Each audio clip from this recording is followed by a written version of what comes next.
आजपासून तुळजाभवानीचं गाभाऱ्यातलं दर्शन पुन्हा सुरू होणार। जीर्णोद्धाराच्या कामामुळे तुळजाभवानीचं गाभाऱ्यातलं दर्शन बंद होतं। खडकवासलामधून सोडलेल्या विसर्गामुळे पुण्यातील टिळक पूल वाहतुकीसाठी बंद। भिडे पूल सुद्धा पाण्याखाली, वाहतुकीसाठी भिडे पूलही बंद। पुण्यातील खडकवासला धरणातनं 39,000 क्युसेकनं सध्या विसर्ग, तर एकतानगरमधील 4 इमारतींच्या पार्किंगमध्ये अजूनही पाणी। बुलढाणा जिल्ह्यामध्ये गेल्या 3 ते 4 दिवसांपासून मुसळधार पाऊस। पेण टाकळी, कोराडी, खडकपूर्णा, मन यासह छोटे मोठे प्रकल्प पूर्ण क्षमतेने भरले।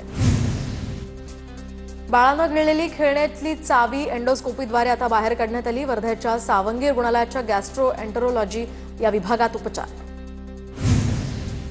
छत्रपती संभाजीनगरमधील जायकवाडी धरणाचे 18 दरवाजे अर्ध्या फुटानं उघडले, तर यामधून गोदावरी पात्रात 9,000 क्युसेकनं पाण्याचा विसर्ग।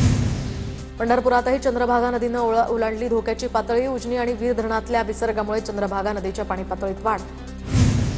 परभणी जिल्ह्यामध्ये 57,000 हेक्टर शेतीचं नुकसान, पंचनामे सुरू, मात्र आठवडा लागण्याची शक्यता।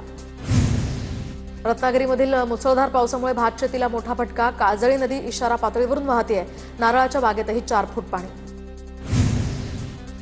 लातूर जिल्ह्यातल्या अहमदपूर जवळचा मन्याड नदीवरचा पूल पाण्याखाली। शेण कुरुड मार्गे आता परभणीला जाणारा मार्ग 4 दिवसांपासून ठप्प।